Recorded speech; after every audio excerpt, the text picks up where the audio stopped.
Sydney Sweeney fans hammer jealous maker Hymn Baum after she says Emmy candidate isn't pretty and can't act. Sydney Sweeney fans are shouting out on Tune Baum after the top Hollywood maker pummeled the Emmy-chosen one's looks and abilities to act.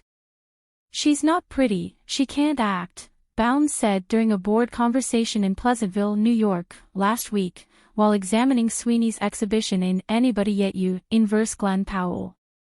"I don't get Sydney Sweeney," she added. Sweeney's devoted allies overflowed online entertainment to destroy Baum's inappropriate remarks.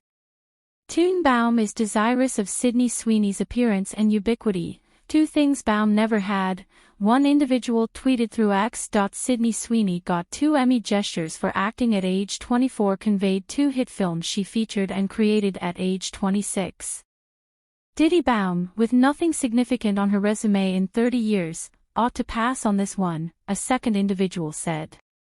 P.S. Garbage talking the vibes of an equitably appealing lady, is low.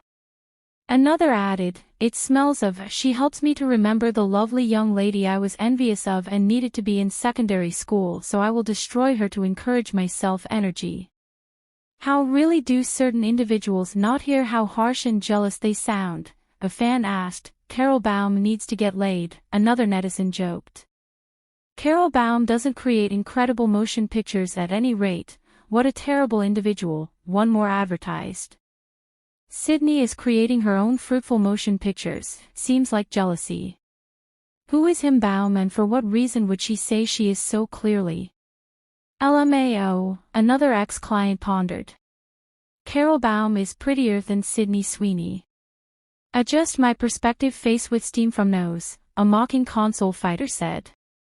Powell and Sweeney, who was named for 2 Emmys in 2022 for her part in Elation, stood out as truly newsworthy over their happy romantic comedy after their on-set science started undertaking speculation. While Sweeney didn't have relations with Powell, and is prominently drawn into the film's co-maker Jonathan Davino, the film turned out to be a film industry achievement. In any case, the venture gathered extreme judgment, and a New York Times film pundit ventured to such an extreme as to refer to the plot as so ungracefully collected that our consideration moves pulled away from the prompts. The unusually rich smorgasbord spreads behind the scenes. The will-look coordinated picture, which initially appeared in performance centers in December,